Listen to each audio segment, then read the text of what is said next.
Ya. Assalamualaikum warahmatullahi wabarakatuh. Waalaikumsalam warahmatullahi wabarakatuh. Ya, selamat pagi, salam sejahtera untuk kita semua. Alhamdulillahirrabbilalamin, kita pada pagi hari ini dapat melanjutkan pertemuan perkuliahan kita yang itu masuk ke pertemuan 11 ya, di kuliah pengantar pemulihan tanaman. Saya izin share screen.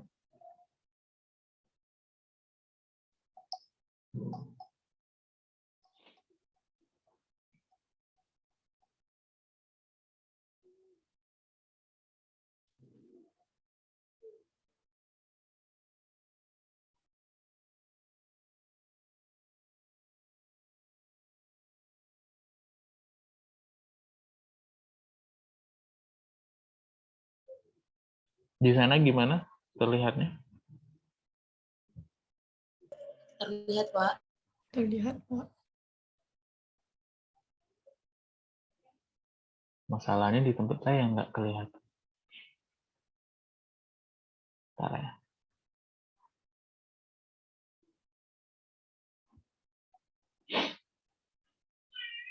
Sudah kelihatan?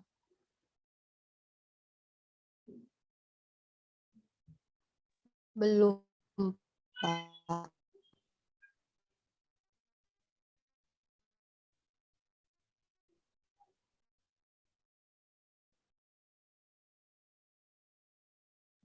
Masih belum kelihatan?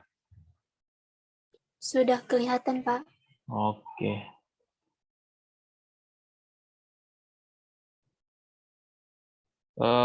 Kita di awal pertemuan kita sudah membahas bagaimana metode seleksi tanaman menyimbuk sendiri. Nah, secara umum kan memang tanaman itu terbagi dua, ada yang tipe penyerbukannya sendiri dan ada tipe penyerbukan silang. Terkait metode penyerbukan sendiri dan populasi asalnya, kita sudah selesai bahas sampai pertemuan 10. Untuk sekarang pertemuan 11 dan nanti pertemuan ke-12 kita akan membahas tentang bagaimana metode seleksi pada tanaman menyerbuk silang. Hampir saya lupa kan? Seperti biasa ya, sebelum kita memulai perkuliahan, silahkan ini ya, kita berdoa bersama terlebih dahulu agar perkuliahan kita pada pagi hari ini berjalan dengan baik dan lancar. Silakan siapa yang ini memimpin kita berdoa bersama. Siapa ya? Oke, silakan. Ini kalau saya lupa lagi tolong diingatkan ya. Ini untung belum mulai. Untung teringat. Baik, Pak. Baiklah teman-teman, sebelum kita melakukan kuliah pada pagi hari ini, langkah lebih baiknya kita berdoa menurut agama dan kepercayaan masing-masing. Berdoa mulai.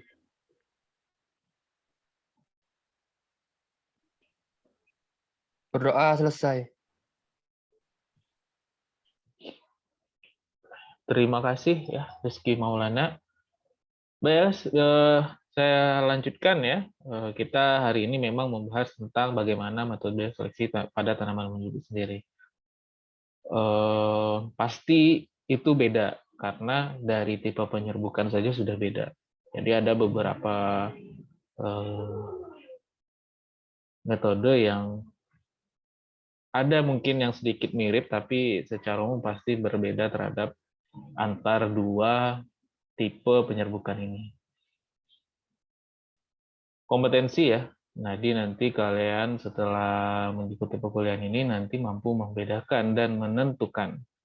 Selalu ini ya, selain bisa membedakan, kalian nanti bisa menentukan. Makanya di pertemuan terakhir yang terkait metode seleksi tanaman menyerbuk sendiri, saya membuat diskusi kelompok bagaimana kalian nanti ada nih tanaman, lalu dapat informasi genetiknya, lalu bagaimana metode seleksinya dipilih untuk tanaman tersebut. Begitu juga nanti ya kita akan setelah mengikuti kuliah ini kalian bisa membedakan serta menentukan metode seleksi yang tepat untuk populasi tanaman menyerbuk silang.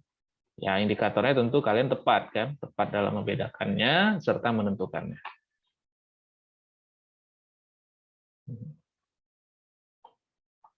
Landasan genetiknya atau dasar genetiknya, ya, kalau tanaman menyerbuk silang itu pada kebanyakan lokus individu secara genetik dalam keadaan heterozigot.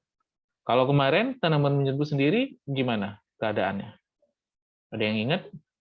Kalau silang heterozigot, kalau menyerbuk sendiri bagaimana? Dasar genetiknya? Ada yang ingat? Homozigot. Homozigot. Perasaan kontraknya nggak gitu deh cara jawabnya. Siapa tadi yang jawab? Anissa, Pak. Kita jalankan ya kontrak perkuliahannya. Jadi kalau misalnya mau menjawab ataupun bertanya, silahkan sebut namanya. Jadi gimana Anissa? Jawabannya mau? Zigot ya? Iya, Pak. Maaf ya, Pak, tadi. Nggak apa-apa. Anissa ada beberapa nggak di sini? Atau hanya satu? Ada 2, Pak. Bedainnya gimana ya?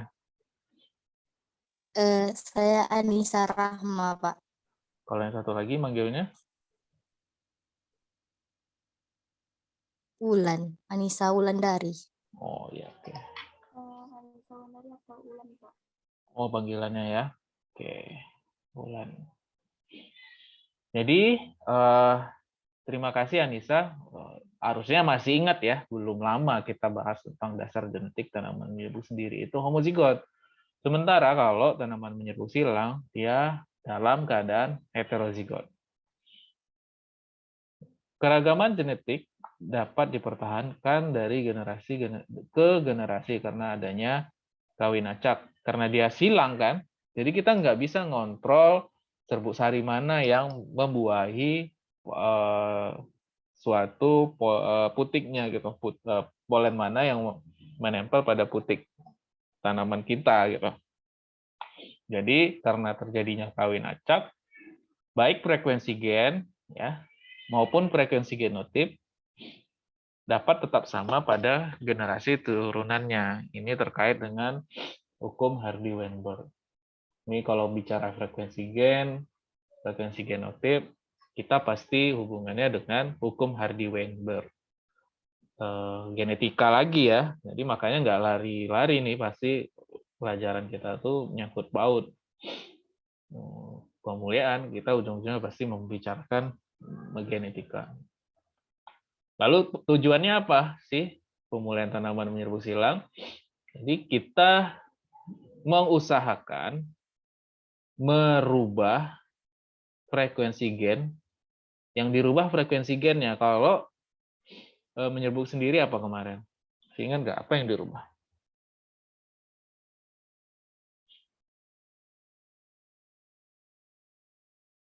Kita silangkan nih dua tetua, yang kita ubah frekuensi gennya atau apa pada tanaman menyerbuk sendiri?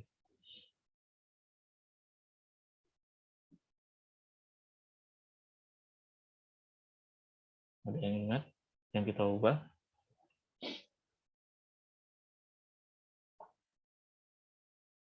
Bulan tempat open mic ya?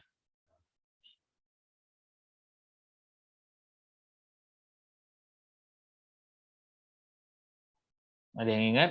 Kalau menyerbuk silang yang kita ubah itu frekuensi gennya. Sementara kalau menyerbuk sendiri, apa yang kemarin kita otak-atik atau kita pilih atau kita ini? Ada yang ingat? Minimal pertemuan terakhir aja, kita bahas metode seleksi backcross. Apa yang kita pindah-pindahkan?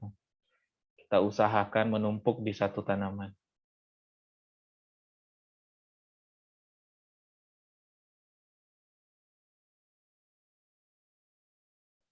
gennya kan?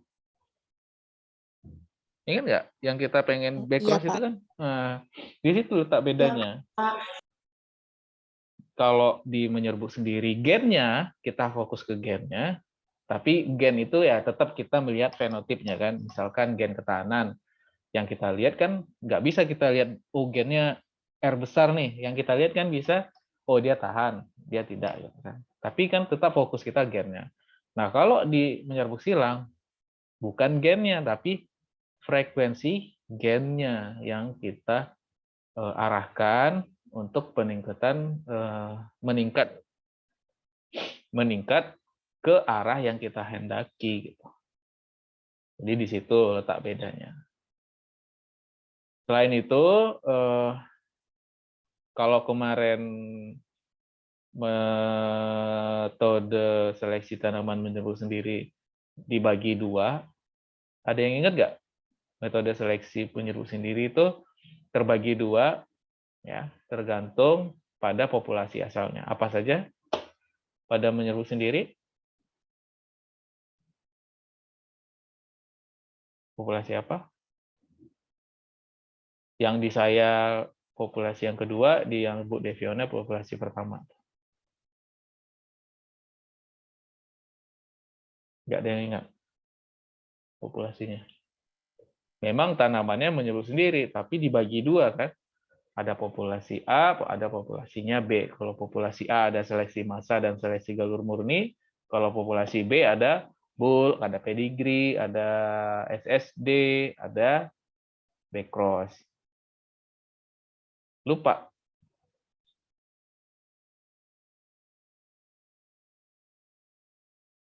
Belum sebulan.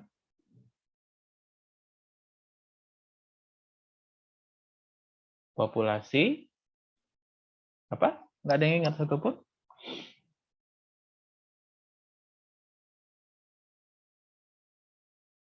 Kalian ini sebenarnya kayaknya tahu tapi ragu menjawab. Jadi lebih baik diam.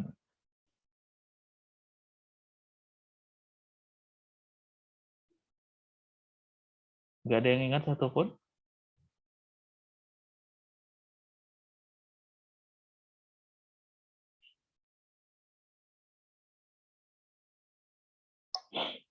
Resi nggak ingat?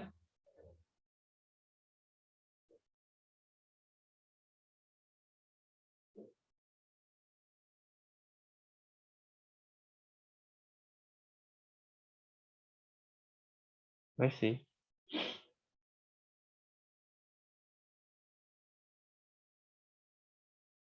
Ini belum pada bangun atau belum pada sarapan atau ada apa ini kok lebih banyak diam nih pada pagi hari ini?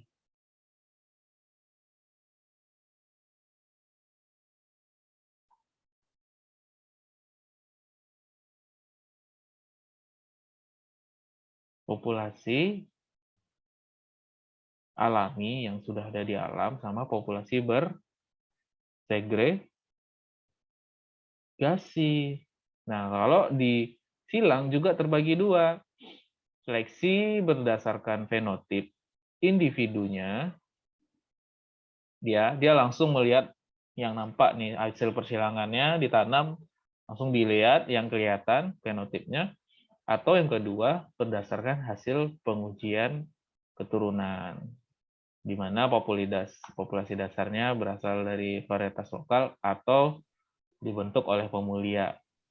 Seleksi diarahkan untuk memperbesar frekuensi gen yang diinginkan tadi. Jadi mau diarahin kemana? Apakah kita mau besarkan tongkolnya, atau kita besarkan bijinya, atau mungkin warnanya mungkin biar agak lebih bagus, atau mungkin arahnya biofortifikasi dengan meningkatkan kadar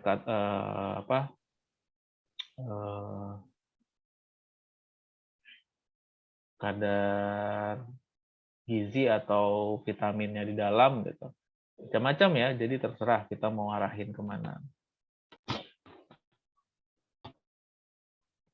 Dasar genetik selanjutnya yaitu nih yang harus kalian tahu atau kalian pegang, Varietas yang dibentuk pada tanaman menyerbuk silang itu secara umum ada dua hasilnya nanti, varietas hibrida atau varietas bersari bebas. Jadi kalau tidak hibrida hasilnya, yang kedua pasti bersari bebas. Nah, pertanyaannya, kalau tanaman menyerbuk sendiri, varietas apa yang dihasilkan biasanya?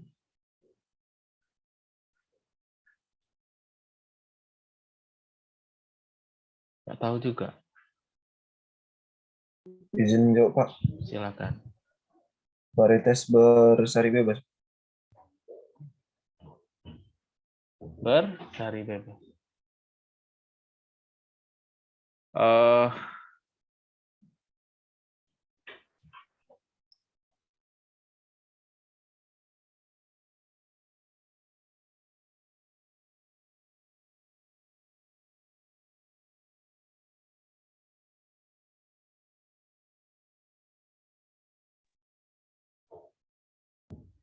Ya, jadi sebenarnya prinsipnya ya, pada menyerbuk sendiri itu juga bersari bebas, tapi orang jarang bilang varietas bersari bebas. Tapi varietas galur murni. Pak. Galur murni. Kalau tanaman menyerbuk sendiri, biasanya orang akan menghasilkan varietas hibrida dan varietas galur murni. Sementara kalau menyerbuk silang, orang menyebut bersari bebas itu atau galur murni itu bersari bebas karena ya itu karena pada dasar genetiknya itu menyerbuk silang ya. Karena beda ini ya, beda letak bunga jantan dan bunga betina ini pada beda ini ya. Bukan dalam satu bunga gitu. Makanya bersari bebas, padahal sebenarnya secara prinsip dia mirip seperti galur murni, tapi karena dia menyerbuk silang yang penyerbukannya bebas, orang sering menyebutnya varietas bersari bebas. Ingat ya, kalau varietas yang dibentuk pada tanaman menyerbuk sendiri, secara umum varietas hibrida dan varietas galur murni. Sementara kalau menyerbuk silang, ada varietas hibrida dan varietas bersari bebas. Jadi jangan salah menyebutkan, misalkan kalian pergi ya belanja lah ke toko benih atau toko pertanian, mau beli benih jagung, ya misalkan nih kalian ke toko pertanian mau beli jagung, jangan bilang beli dikasih nih misalkan apa ya, misalkan apa ya merek jagung yang sering dipakai itu ya, Bonanza misalnya gitu kan, dikasih mereknya Bonanza. Di situ misalkan nggak secara gamblang disebut varietas hibrida. Jangan kalian tanya, ini hibrida atau galur murni? Jangan gitu nanyanya gitu. Karena kita membeli benih jagung, di mana jagung itu tanaman menyerbuk silang, jangan nanyanya hibrida atau galur murni. Bilang aja cara nanyanya ya, ini hibrida atau bersari bebas ya Pak, Bu? Gitu. Jadi jangan salah nanya. Tapi kalau mau beli benih misalkan tomat atau apalagi yang menyerbuk sendiri ya, banyak lah. Ada tomat, ada cabai, ada yang biasa kita gampang dapatkan gitu. Nanyanya baru, ini hibrida atau galur murni gitu.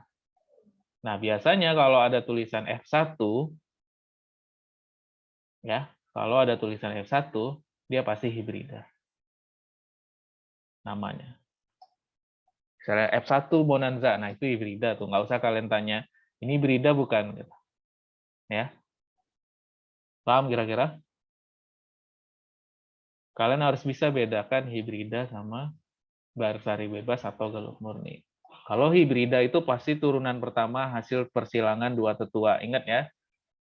Kalau A besar silang A kecil, lalu dapat A besar A kecil, itu keadaannya apa? Homozigot atau heterozigot? A besar A kecil. Hetero ya, Pak. Heterozigot. Kalau dia heterozigot, hasil persilangan dua tetua, dia pasti hibrida, maupun silang maupun sendiri. Dan ada tulisan F1, karena kan turunan pertama kan itu.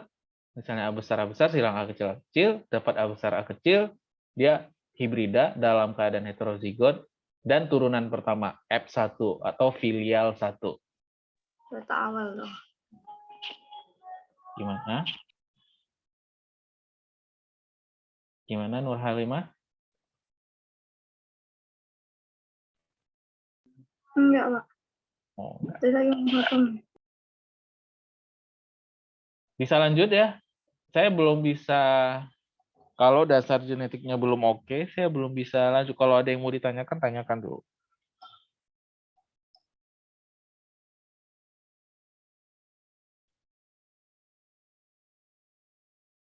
Jadi hibrida bisa ada di silang, bisa ada nyambuk sendiri. Kalau ada F1 pasti hibrida namanya. Jadi jangan pernah salah lagi ya kalau kalian beli benih. Ada yang mau ditanyakan?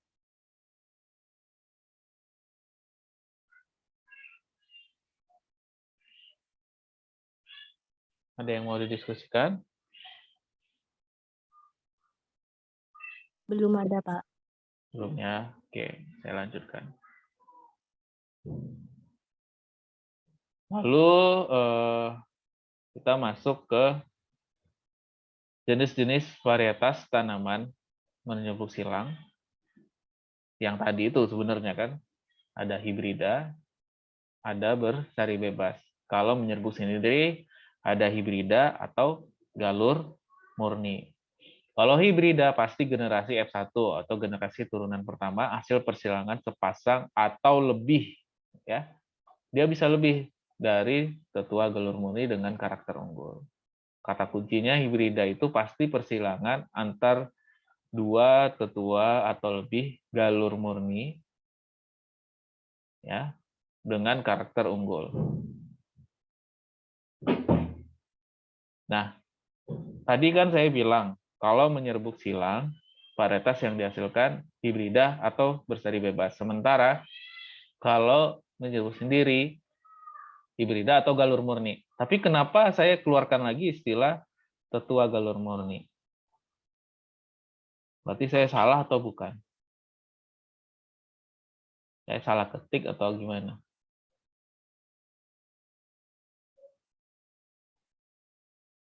Ini tidak salah ketik ya. Ini silakan kalau mau catat silakan. Enggak juga nggak apa-apa. Jadi kalau kita nih ya mau membentuk atau merakit atau memilih tetua untuk hibrida pada varietas menyerbuk silang, kita harus men-selving tetuanya.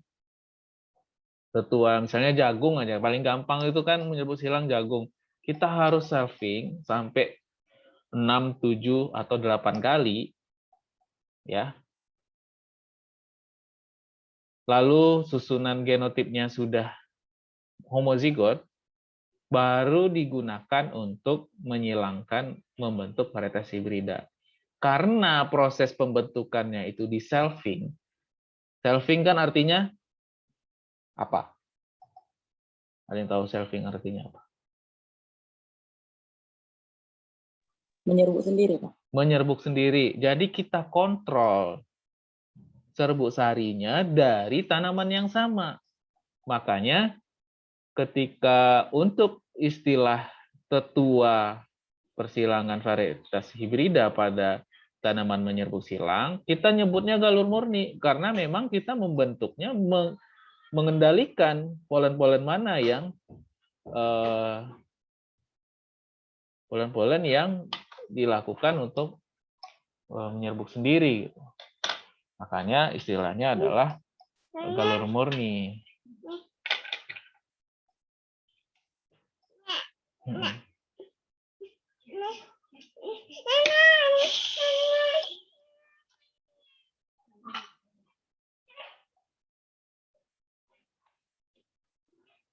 Jadi gitu ya, karena kita membentuknya harus di selfing, jadi karena di selfing kita bisa mengontrol polen mana yang menempel atau membuahi putiknya, makanya tetua untuk tanaman menyerbuk silang adalah saya sebutnya tetua galur murni.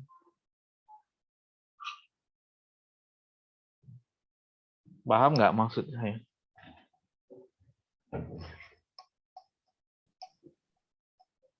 Atau masih bingung? Masih bingung. Siapa yang masih bingung?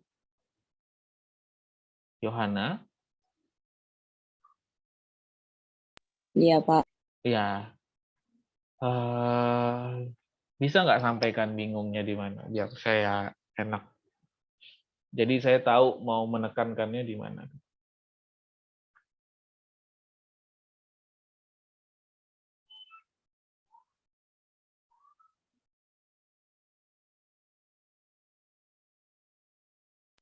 Yang ketua itunya, Pak. Yang tetua Galur murni. galur murni. Mana ya? Ada yang sudah paham belum? Satu aja, siapapun. Dari 38 orang ini ada yang sudah paham belum maksud saya?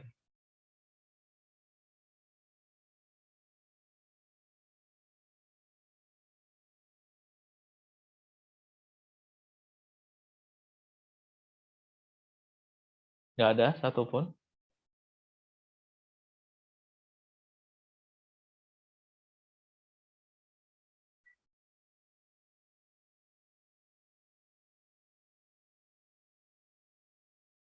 Belum, Pak.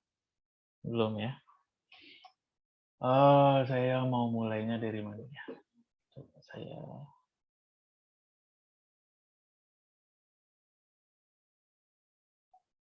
Oke, pelan-pelan ya. Di sana udah kelihatan belum? Ininya, whiteboard-nya. Sudah, Pak. Udah, Pak. Saya mulai dari genetik dulu ya. Kalau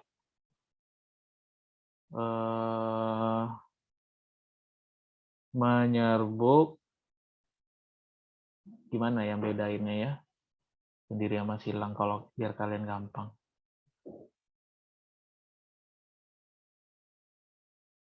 Menyerbuk sendiri.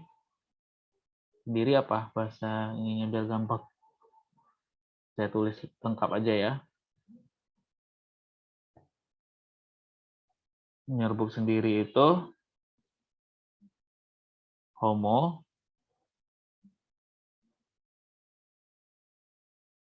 zigot.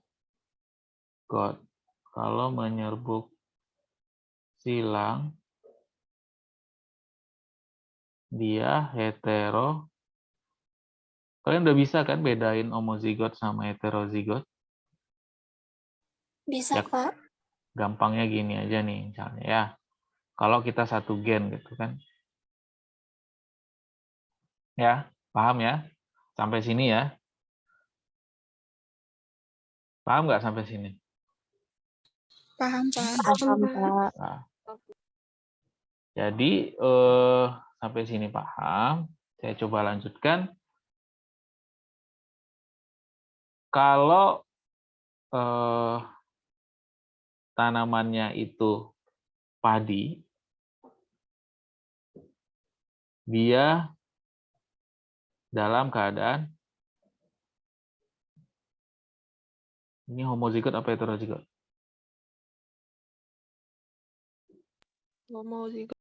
Homozigot kan. Sementara kalau jagung dalam keadaan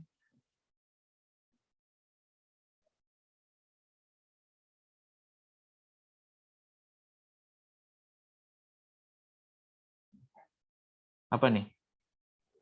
Heterozigot. Heterozigot. Nah, heterozigot. Lalu ada sampai sini udah clear ya. Jadi apapun tanamannya, kalau dia dalam keadaan menyerbuk silang, lalu kita tanam, mau dia hibrida, mau dia bersari bebas, jagung, kelapa sawit, apalagi yang silang? Kelapa, apalagi yang silang yang kalian tahu?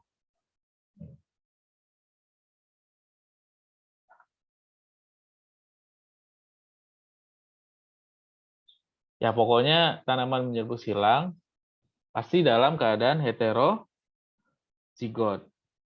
Sementara pengertian hibrida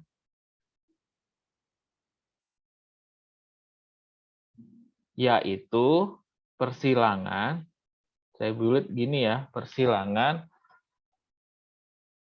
dua atau lebih tetua galur murni. Karena apa? Kalau dia padi, sampai sini paham ya? Hibrida itu pasti ini pengertiannya. Persilangan dua atau lebih tetua galur murni. Nggak peduli dia mau tanaman menyerbuk sendiri atau menyerbuk silang. Sampai sini udah nangkap belum? Pokoknya kalau namanya varietas hibrida, dia harus persilangan minimal 2, boleh lebih, tetua galur murni. Kalau galur murni, genetiknya bagaimana? Heterozigot apa homozigot?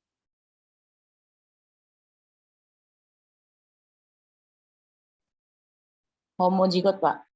Homozigot. Atau kalau gampangnya kan gitu kan, A besar, A besar. Sampai sini paham dulu ya, tangkap dulu. Yang lain bagaimana?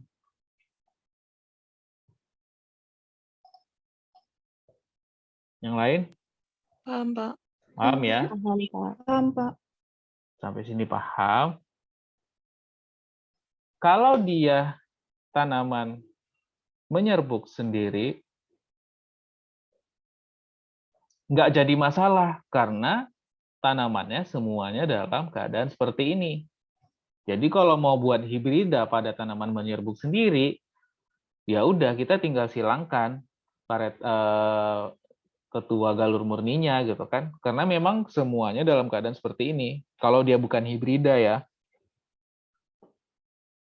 Nah, yang jadi permasalahan karena tanaman menyerbuk silang itu heterozigot, ya. Bagaimana membuat dia jadi galur murni? Tentu harus di selfing. Karena dia di selfing berkali-kali, ingat enggak kalau persentase yang kalau turunan pertama itu 50 persentasenya, ingat kan? Lalu kalau F2 jadi berapa? 25, 50, 25, ingat kan? Ingat, Pak. Nah, jadi biar dia murni bisa sampai 7 atau 8.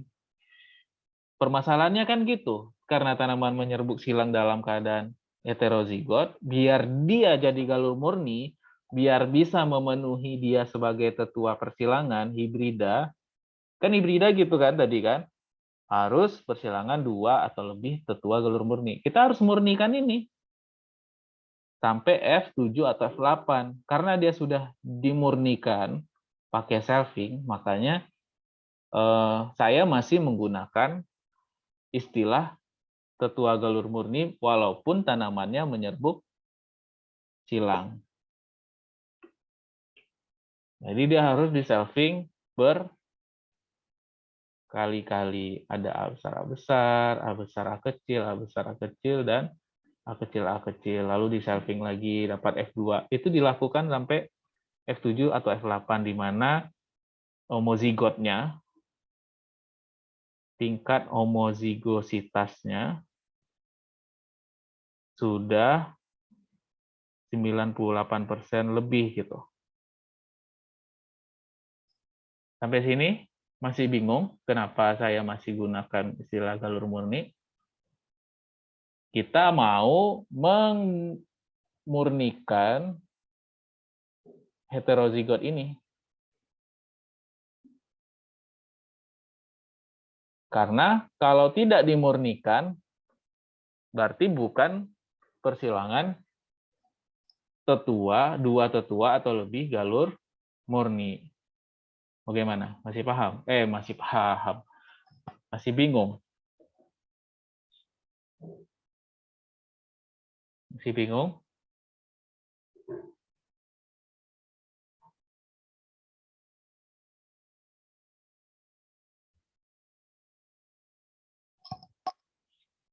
Masih bingung? Udah ada gambaran, Pak, cuma masih belum terlalu paham. Ya intinya kalau kamu mau merakit, kalian mau merakit atau pemulia mau merakit varietas hibrida, harus menyilangkan dua tetua galur murni. Sementara karena padahal di awal saya bilang tidak ada varietas galur murni pada menyerbuk silang, ya, karena terkait persilangannya. Kalau bersari bebas kita tidak kontrol polennya dari mana gitu. Jadi kita tanam, dia biarkan aja menyerbuk secara bebas. Sementara kalau untuk membentuk tetua galur murni, jagung itu kebayang kan ada apa namanya? Yang atas, bawah kan tongkol. Ya. Atau saya inilah. Mana ya bagusnya ya?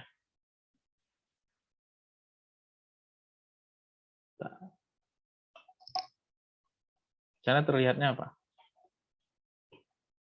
Browser saya kelihatan belum di sana? Kelihatan, Pak. Pak.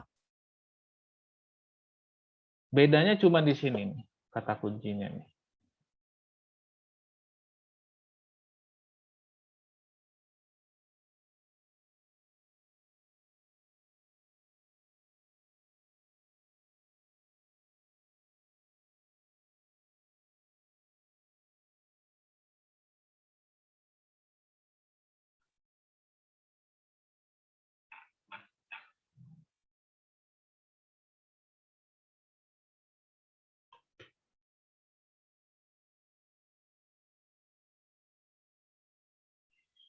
Tuh lele pula internet saya.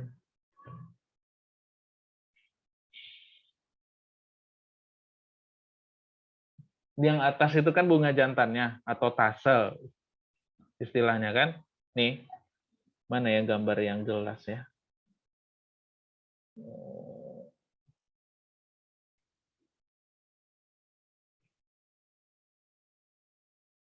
Atau ini aja nih, kelihatan nggak kalau yang ini?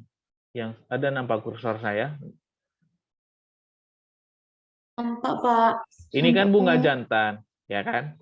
Ini bunga jantan, tasel. Ini di bawah tongkol jagungnya kan? Nah, kalau bersari bebas, kita tidak ambil yang atas ini, kita tutupkan ke sini. Itu bersari bebas. Kalau dia galur murni, kita buatnya, ini ditutup, ini juga ditutup. Ketika sudah siap, ini dipotong, kita serbukan ke bawah sini. Artinya, cuma dari tanaman yang sama akan menempel polennya di sini. Sementara kalau bersari bebas, bisa aja polen dari ujung sini nempel ke sini karena terbawa angin kan. Namanya menyerbuk silang gitu kan. Nah, karena kita kontrol hanya dari tanaman yang sama, ya, dari tanaman yang sama ini, polennya, serbuk sarinya menempel ke sini, makanya kita sebut dia galur murni. Karena kita kontrol hanya polen dia yang menempel di putiknya. Gitu. Sementara kalau bersari bebas, ya udah dibebaskan aja, mau dari sini, dari depan, dari belakang, dari samping, boleh menempel di sini. Makanya kalau mau jadikan dia tetua, tidak boleh dibebaskan kayak gini. kita harus tutup pakai plastik misalnya, atau pakai kalau biar nggak panas pakai sampul amplop gitu terbuat dari bahan kertas. Kita tutup, ketika sudah siap baru kita tempelkan ke sini. Jadi tidak ada kontaminasi dari polen-polen yang lain. Makanya untuk membentuk tetua galur murni pada tanaman menyerbuk silang, kita lakukan, ini tanaman pertama misalnya, kita ambil shelving, dapat bijinya kan, ini misalnya bijinya, kita tanam, kita lakukan lagi, tutup, ketika siap shelving lagi, sampai generasi ke-7 atau ke-8. Jadi secara asal, dia seperti menyerbuk sendiri kan, karena berasal dari polen dia sendiri yang menempel pada putik dia sendiri.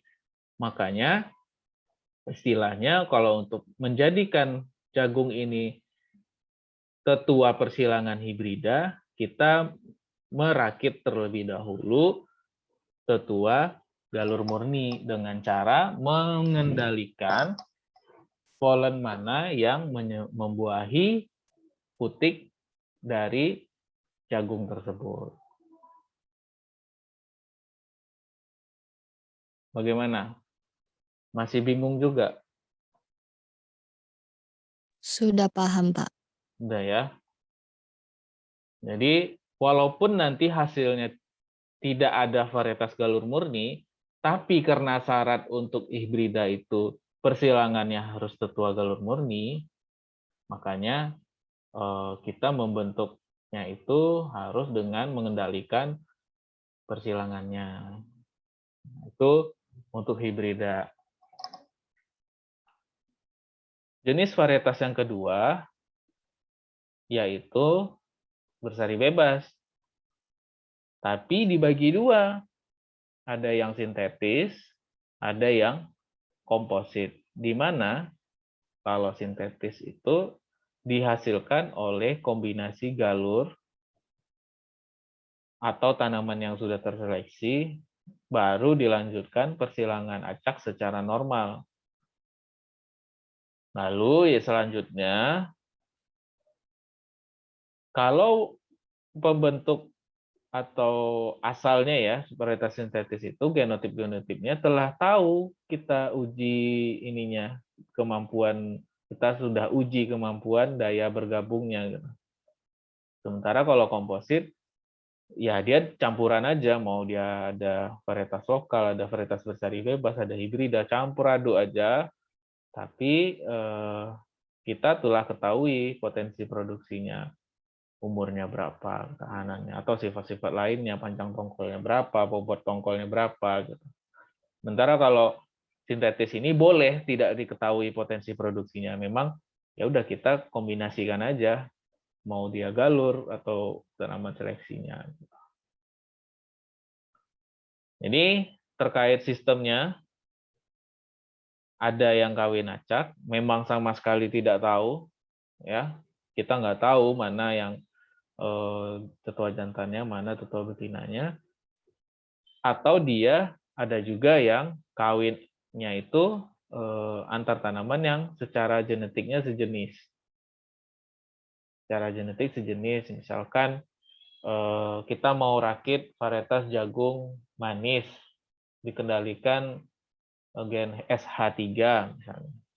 Nama gennya SH3 untuk mengendalikan. Sebenarnya bukan SH3 saja, banyak gen kan, cuman kalau kemanisan biasanya hanya satu gen, bisa SH3 atau gen yang lain. Nah, kalau misalkan mau yang genetiknya sejenis, jadi kita pilih dulu varietas-varietas yang dikendalikan oleh SH3 saja semuanya gitu. Gen kemanisnya sama gitu. Misalkan nama gennya SH3, jadi yang sama saja disilangkan. Tidak boleh ada gen kemanisan dari gen yang lain. Itu untuk yang nomor 2. Nah, kalau yang typo pula jadinya kawing. Jadi yang ketiga itu, yang penting secara fenotip sejenis. Dia tidak memikirkan genetiknya. Jadi misalkan fenotip sejenis itu minimal dari warna. Misalkan tongkol jagung nih, kan banyak nih warnanya kan. putih, orange, kuning, atau ini ungu, ada yang hitam juga. Jadi kita nggak boleh, maksudnya kalau yang ketiga ini kita tidak boleh mencampurkan putih sama kuning atau orange sama hitam, pokoknya warnanya atau secara fenotip kan yang kelihatan kan. Jadi misalnya kuning aja semuanya ditanam, walaupun secara genetik dia beda. Gitu. Nah itu yang untuk nomor 3. Kalau yang nomor 4, ya udah kita menanamnya sudah jelas secara genetik dia tidak sejenis. Boleh juga. Jadi terserah mau pakai yang mana, tapi secara umum ada 5 ini. Nah kalau yang lebih ekstrim nih, yang kelima ini, ya udah kita campur aja semuanya. Semua nih, misalnya contoh yang gambar yang di bawah ini nih, ya udah kita tanam aja barengan semuanya gitu. Ini lebih ekstrim, lebih susah kan kita. Nanti ada yang aneh-aneh. Ini kan sebenarnya kalau jagung yang ini nih, ya udah mereka menanamnya putih, orange, kuning, hitam, ungu ditanam barengan. Makanya hasilnya aneh-aneh. Nah, ini ada tipenya atau sistem persilangannya. Mau yang kawin acak boleh, mau yang secara sejenis boleh, secara fenotip sejenis juga boleh, atau sekalian genetiknya tidak sejenis atau fenotipnya juga tidak sejenis. Semuanya boleh dilakukan, tergantung tujuan kita mau yang mana. Kalau ada yang ditanyakan langsung saja ya.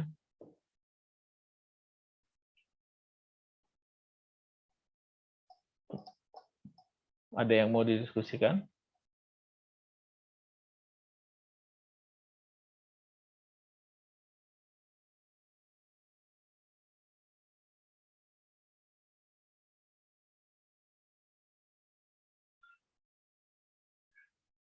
Ada yang mau didiskusikan?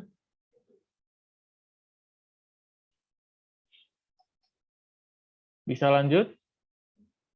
Bisa, Pak. Bisa, Pak. Oke. Tadi kan saya di awal sampaikan kalau dasarnya untuk menentukan metode seleksi itu ada 2. Ini secara umum kesimpulannya ya. Jadi nanti metode seleksi tanaman menyerbu silang itu intinya ada ini dalam satu kotak ini, satu tabel ini. Jadi kalau dasar seleksinya individu, fenotip individunya saja tanpa melihat atau kita uji dia bagaimana dia nanti menghasilkan keturunan, ada 2 pengendaliannya.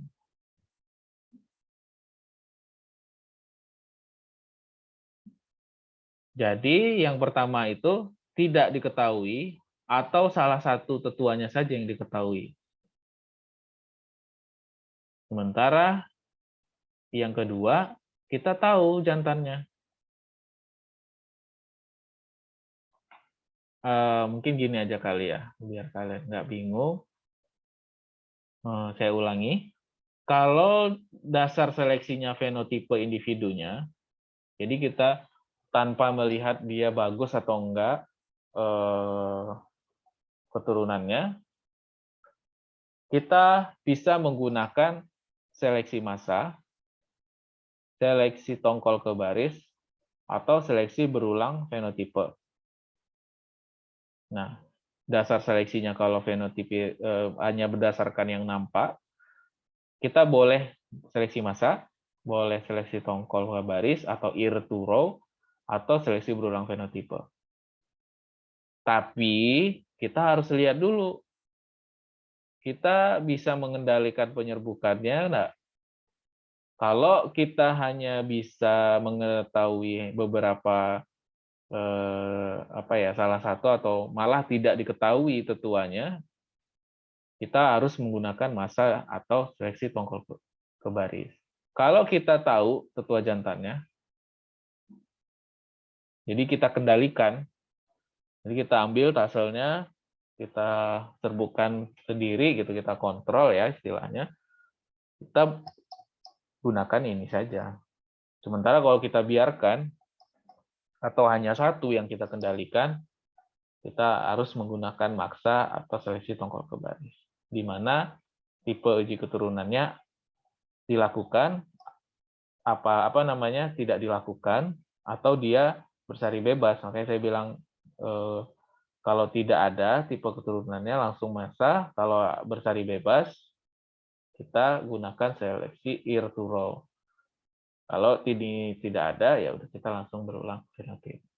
Sementara kalau kita uji dulu keturunannya, ya. Jadi kalau sebenarnya nggak boleh saya sampaikan, cuman biar kalian kebayang gitu kan.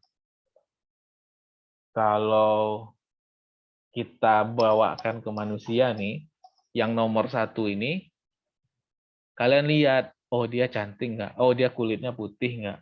Oh dia punya rambut dia lurus atau keriting gitu.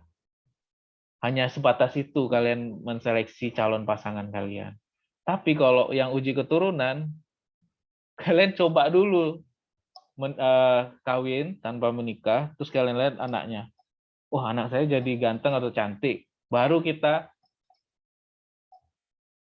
jadi nikahnya. Nanti misalkan nanti pas dicoba anaknya jelek, oh nggak usah lah, kita nggak jadi. Nah itu ibaratnya nih, uji keturunan sama hanya beda fenotip. Maaf ya, saya bukan mau boleh ya, kalau kita kan secara agama apapun pasti menikah dulu kan. Cuman saya biar kalian kebayang gitu.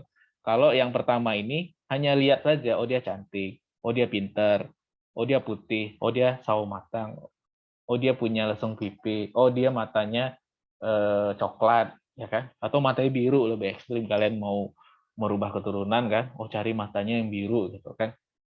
Atau mungkin apalagi standar kecantikan, oh dia tinggi gitu kan? Apalagi kalian sukanya yang kayak mana? Eka sukanya yang kayak mana, Eka Destiani? Kaget ya ditanya ya. Belum di open mic. Yang penting setia kata dia kan. Itu nggak fisik, nggak bisa dilihat. Yang satu ini pokoknya bisa dilihat gitu ya. Jadi apa Eka? Contoh aja, nggak mesti beneran jawabnya. Silakan jawab. Mungkin tinggi, Pak. Nah, kan jelas kan? Jadi si Eka misalnya mau yang tinggi, berarti dia seleksinya ini saja. Fenotip saja, tinggal mau pilih seleksi massa, tongkol ke baris atau berulang fenotipe. Tapi misalkan si Eka nih, dia mau uji dulu gitu ya. Ya maaf ya kayak ini enggak ini sih ya. Hanya ilustrasi biar kalian paham gitu. Jadi dia nikah dulu sama lelaki itu, pas dilihat, oh anaknya nggak tinggi, nggak jadilah gitu. Kayak gitulah ibaratnya.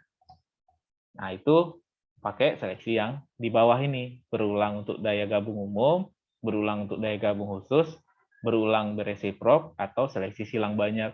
Ini nggak boleh ya, semua ini nggak boleh dilakukan pada manusia ya, kalau metode seleksi yang kedua. Sampai sini paham nggak? Ini saya coba ilustrasikan biar kalian kebayang aja maksud saya. Tapi bukan ada maksud yang macam-macam ya, maksudnya nanti kalian laporkan lagi ke saya ke Komisi Perlindungan apa ya istilahnya, perlindungan anak, saya dia ngajarin yang aneh-aneh gitu. Sudah paham belum maksud dua dasar seleksi ini? Nah, ini kita pelan banget ini belajarnya ini. Saya maunya kalian paham satu-satu baru bisa saya lanjut.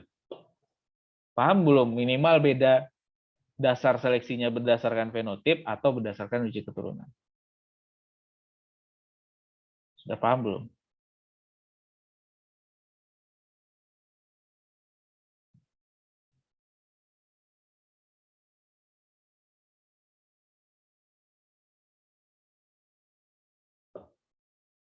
Eka nggak paham belum?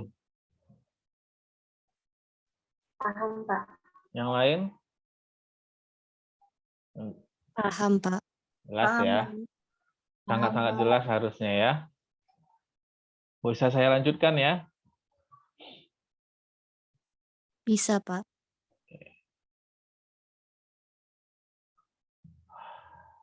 Saya harus ini nih. Kita masuk ke seleksi massa. Seleksi massa ini kalau hanya berdasarkan fenotipnya saja. Bahan seleksinya populasi kawin acak yang tidak memperhatikan hasil gamet jantannya, lalu biji tanamannya terpilih dipanen dan dicampur untuk pertanaman berikutnya. Udahlah kawinnya acak, tidak tahu jantannya siapa, lalu panennya dicampur, nah itu berarti seleksinya massa. Ya. Lalu biasanya dilakukan untuk sifat-sifat yang bisa diamati. Jadi kita bisa yang kita amati ya tentu kan yang nampak ya. Misalkan tinggi tanamannya. Jagung kan kalau terlalu tinggi susah juga kan? Jagung terlalu tinggi nanti rebah. Nanti batangnya patah gitu kan. Nah, ini bisa untuk karakter-karakter yang atau sifat yang terlihat. Misalkan besar tongkolnya, kita mau besarnya berapa? Kalau zaman dulu mungkin pengennya yang besar-besar karena satu keluarga banyak kan. Sekarang keluarga-keluarga sekarang kan anaknya 2, 1 gitu kan. Nggak kayak dulu anaknya 11, 9 gitu kan. Mungkin sekarang orang sudah menurunkan besar tongkolnya tapi meningkatkan kualitas yang lain gitu. Nah, itu bisa. Besar tongkolnya kita kecilkan bisa atau malah kita mau bikin sangat besar. Nah, itu bisa pakai seleksi massa atau ketahanan terhadap hama penyakit. Ya, nampak kan kalau dia kena hama, bolong-bolong daunnya atau mungkin kena penyakit, kena jamur atau apa langsung kelihatan. Nah, itu bisa dilakukan. Selanjutnya, tidak bisa dilakukan terhadap sifat yang tidak dapat diamati secara visual. Sehingga tanaman terpilih akan berbeda kualitas buah atau bijinya. Prosedur seleksi sama seperti seleksi massa pada tanaman menyerbuk sendiri. Makanya saya bilang tadi ada kemungkinan beberapa hal yang sama, tapi memang populasinya yang berbeda. Nah, kalau seleksi massa pada tanaman menyerbuk sendiri, populasinya apa? Ingat nggak? Populasi dialami atau populasi bersegregasi untuk seleksi massa?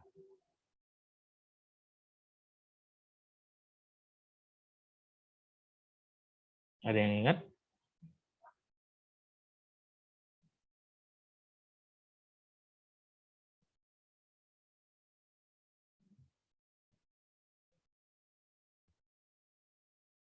Nah, ini hari ini kasihan kali lah. Setiap saya bertanya tuh nggak ada yang ini. Kadang mungkin dia ngerespon tanpa open mic, atau mungkin ragu, nggak mau. Nggak ada yang ingat, seleksi massa pada tanaman menyerbuk sendiri, itu populasinya populasi alami yang sudah ada di alam atau populasi bersegregasi.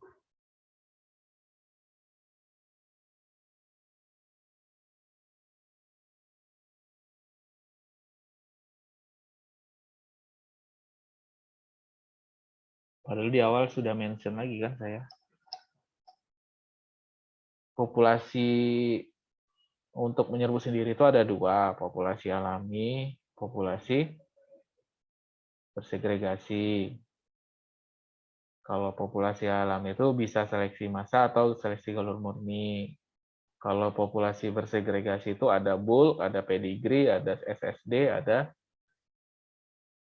P-cross. Jadi kalau seleksi massa pada menyerbuk sendiri, itu populasinya apa? Alami, Pak. Iya, Alami, populasi alami. Ya. Jadi mirip dia. Nah, kenapa saya awali dengan itu? Karena kita harus melihat bedanya di mana. Kan sama-sama seleksi massa. Yang satu populasi alam yang sudah ada di alam, yang satu populasi acak kawin gitu. Kawin acak, acak kawin pula. Saya bilangnya populasi kawin acak. Nah, perbedaannya di sini. Kalau pada tanaman menyerbuk sendiri atau populasi yang sudah ada di alam, itu untuk memperoleh varietas galur murni. Sementara kalau menyerbuk silang untuk membentuk populasi heterogen yang mempunyai frekuensi gen tertentu atau varietas bersari bebas. Jadi dia kalau yang ini ya kalau boleh saya tulis ini dia dalam keadaan A besar, B besar, B besar, C kecil, D besar, D besar. Jadi semuanya homozigot. Sementara yang ini, dia maunya dalam keadaan seperti ini misalkan. Salah. Mana penghapusnya nih? Ya, kok ke sana begini?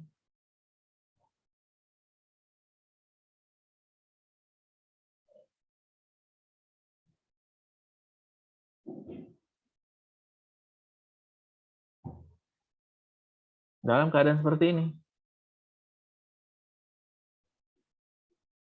Atau mungkin nanti ada satu yang begini. Paham nggak bedanya?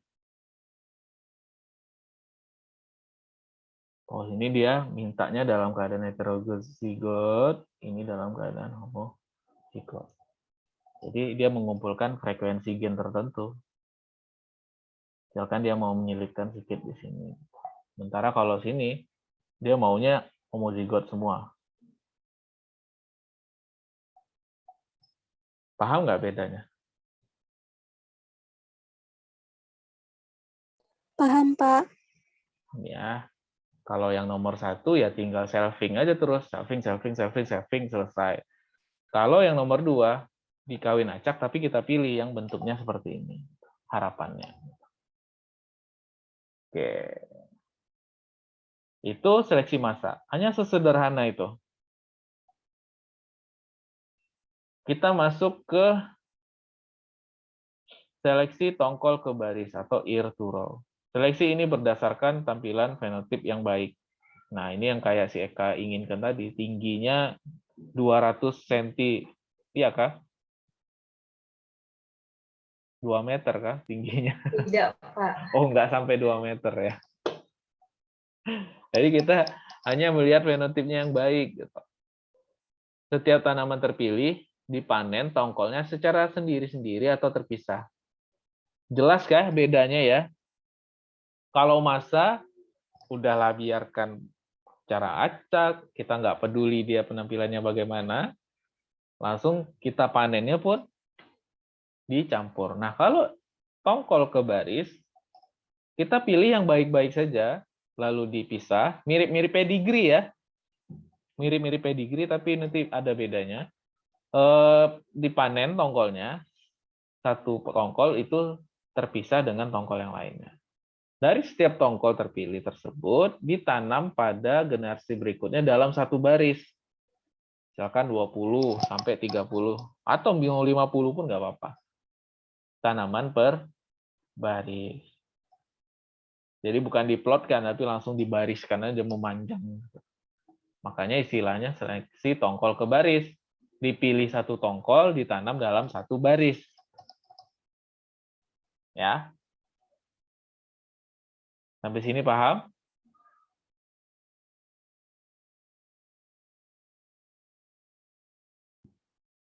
Bagaimana? Sampai sini paham? Paham, Pak. Nah, ini prosedurnya. Nah, dia memang kalau bicara pemuliaan pasti bicaranya tahun ke tahun. Tahun pertama kita tanam populasi awal secara bercampur, lalu kita pilih yang fenotipnya diinginkan. Kalau kita ikut standarnya Eka, berarti yang tinggi-tinggi kita pilih, lalu dipanen, tapi dipisah. Misalkan dari 300 tanaman, dipilih 10, berarti ada 10 tongkol yang terpilih, tapi disimpan secara terpisah.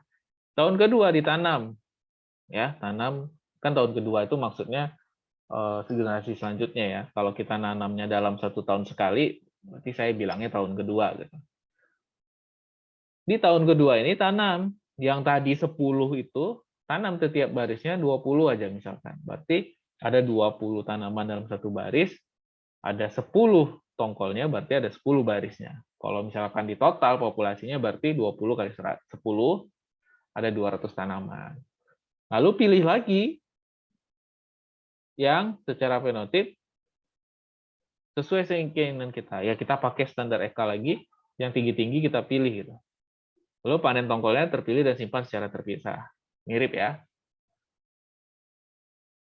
Begitu terus sampai semua tanaman yang kita atau baris yang kita dalam satu baris ini ya, dalam satu baris ini dia sudah tinggi semua. Karena nanti biasanya kalau tahun kedua, tahun ketiga, tahun keempat itu ada aja nanti dalam satu baris tuh yang tidak tinggi semua. Jadi kita harapannya sampai tahun kelima atau keempat sudah tahun ketiga nanti balik sama ya, dia melakukan terus-menerus sampai nanti didapatkan semuanya dalam satu baris itu tinggi semua. Gitu. Ini seleksi ear to row. Jadi tingginya berapa, Kak? Maunya, Kak? 175, 180.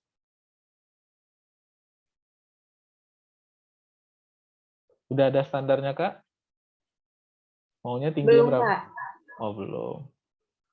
Kalau di Indonesia itu kan laki-laki itu 170 sampai 175 kalau nggak salah. Saya berarti nggak masuk ke kriteria. Saya cuma 165. Tapi saya tidak diseleksi ya. Saya pendek hitungannya nih, 165. Yang cowok-cowoknya ada yang tinggi di sini.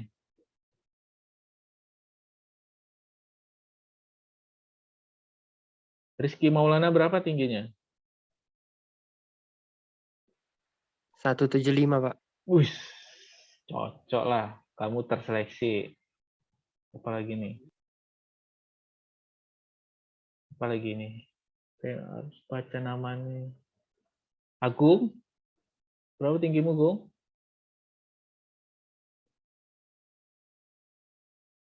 Nggak ada orangnya.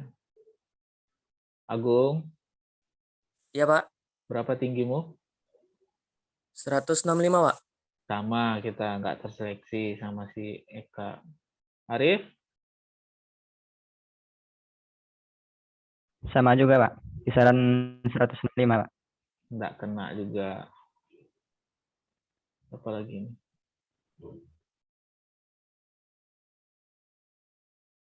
Apalagi laki-laki ini? Imam? 169, Mbak. Wah. Mungkin. Kok mungkin sih?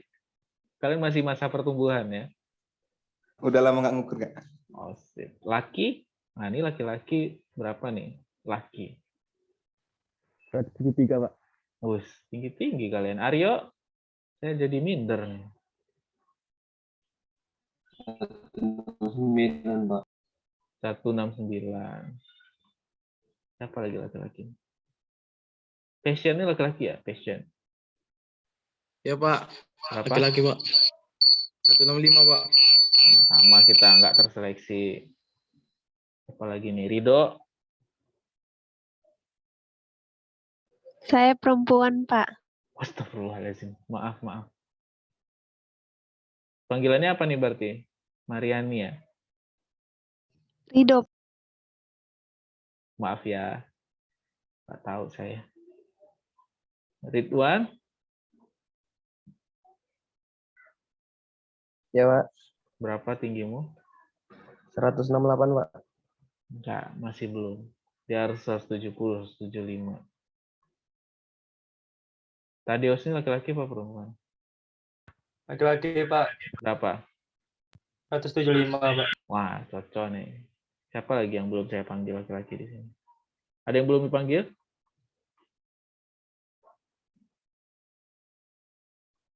Yang laki-lakinya? Semua ya? Gimana, Kak? Udah dapat yang diinginkan? Kak? Eka? Mana si Eka tadi? Keluar deh Kak ya.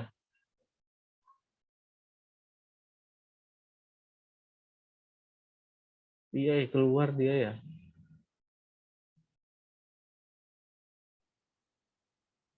Bener ya? Keluar dia. Iya, Pak, terkeluar. Jaringan, Pak. Sebenarnya itu bukan jaringan, dia marah sama saya.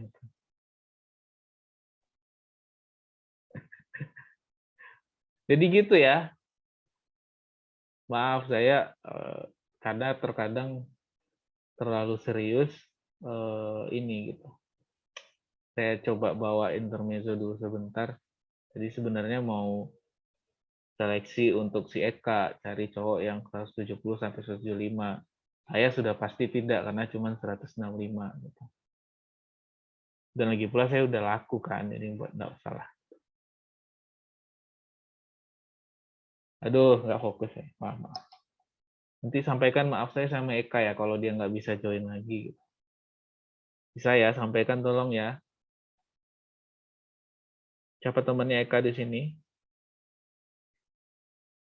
Lutfi ya. Iya, Pak. Kamu temenan sama Eka? Iya, Pak. Dekat? Iya, Pak. Ya, nanti sampaikan maaf saya ya. Takut juga saya. Baik, Pak. Terima kasih. Sama-sama, Pak. Oke, kita lanjut. Sekarang jam berapa sih? Saya kadang 9:29. Kita lanjut satu lagi ya. Kita masuk ke seleksi berulang fenotip. Kalau yang ini seleksinya didasarkan pada fenotip individu tanaman tanpa menggunakan uji keturunan. Ya jelas karena kan tadi kita dasar seleksinya fenotipnya saja tanpa yang uji keturunan. Pada setiap daur seleksi bertujuan mengidentifikasi tanaman unggul atau superior secara individu agar terjadi kawin acak antar tanaman seleksi. Kalau tadi ya udah kita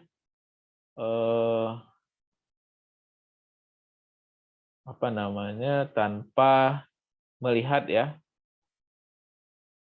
kita hanya langsung saja tanpa melihat dia superior apa tidak, kita langsung. Nah kalau yang berulang fenotip kita pilih yang benar-benar, jadi yang tidak superior kita buang. Kalau tadi dibiarkan aja kan, yang penting tanam 20 baris, ada 10 baris misalnya. Ada yang bagus kita ambil, yang tidak bagus dibiarkan tetap tumbuh. Nah, kalau yang berulang fenotip, dari yang masing-masing 20, 20, 20, 20 sampai baris ke 10, ada yang tidak bagus, itu dibuang.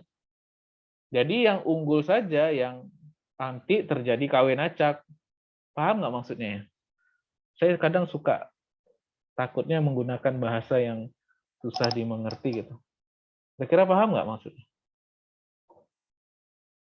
Kalau tadi itu setiap 10, setiap 20 tanaman itu tiap baris itu tidak dilakukan apa-apa, dibiarkan aja walaupun dia tinggi atau rendah, dibiarkan dikawin acak. Sementara kalau berulang fenotip, yang tinggi-tinggi itu dibiarkan tumbuh, yang dia rendah langsung dimatikan. Berarti kalau bukan dimatikan ya, maksudnya tuh jangan sampai dia tumbuh gitu. Kita potong atau kita buang, kita seleksi, kita cabut, apalah istilahnya, terserah lah ya.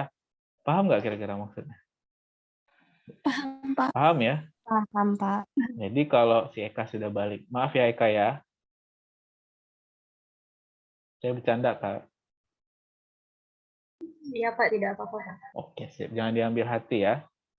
Saya takut kadang-kadang maksud hati itu bukan membawain Eka-nya, tapi memang biar contoh aja gitu. Tapi kadang ada orang yang perasaannya terlalu sensitif, jadi kayak marah gitu sama saya takut gitu.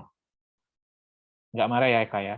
Jadi kalau nanti seleksinya berdasarkan Eka, saya ditanam nih dalam satu baris, saya dipotong karena cuma tingginya 165.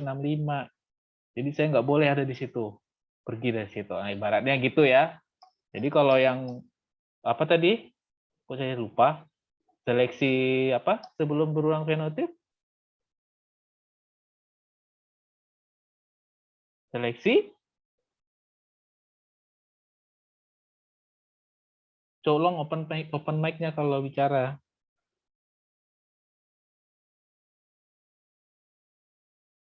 Irturo, Pak. Iya, saya tahu sebenarnya, cuman mau biar kalian jawab aja gitu. Selisih Irturo tidak ada yang dibuang.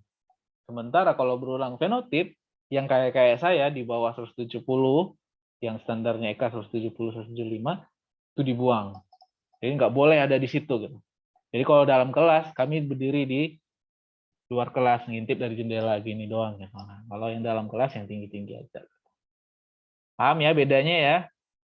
Nah, tapi itu efisien kalau untuk sifat tinggi itu, ya misalkan tadi kita tinggi ya, tinggi tanaman, kalau heritabilitasnya tinggi. Kalau dia heritabilitasnya rendah, nggak efektif kita pakai berulang fenotip. Ya. Nah, ini prosedurnya. Secara pemahaman, konsep sudah paham, saya masuk ke prosedurnya. Masing-masing tanaman terseleksi dilakukan kawin sendiri, tanaman terseleksi ditanam dalam baris, kemudian dilakukan saling silang. Kedua tahap ini membentuk satu siklus.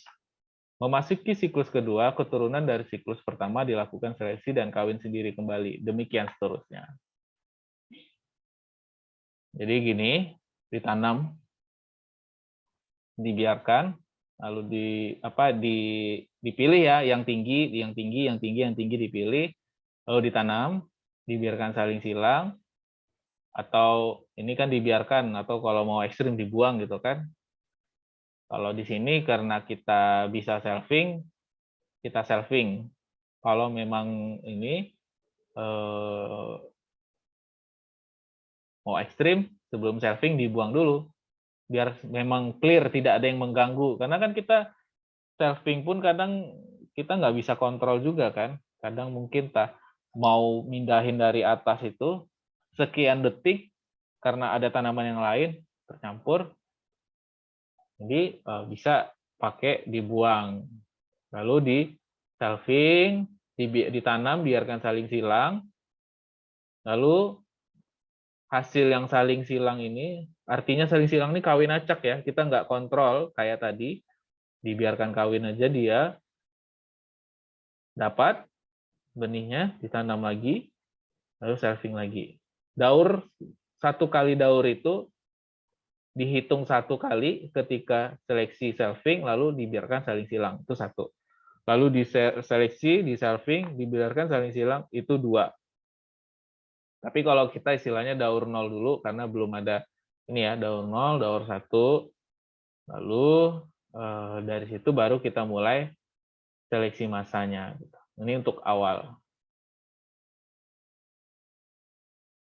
Seleksi massa yang tadi itu kan, kalau dia tinggi, dipilih. Nah, sebelum lanjut ke sini, ada yang mau didiskusikan?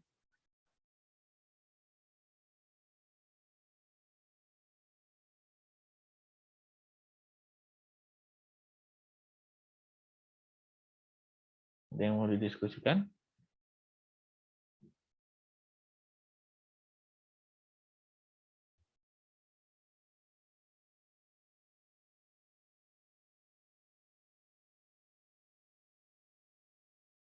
Bisa lanjut? Bisa, Pak. Bisa, Pak.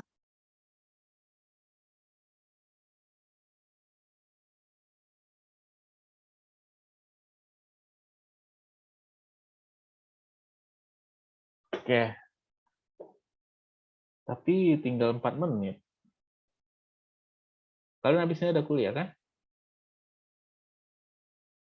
Ada, Pak. Ada, Pak. Oke, saya rasa cukup aja ya, karena takutnya saya mulai bahas daya gabung umum, berhenti di jalan, nggak clear, lebih susah nanti saya menjelaskan. Oke.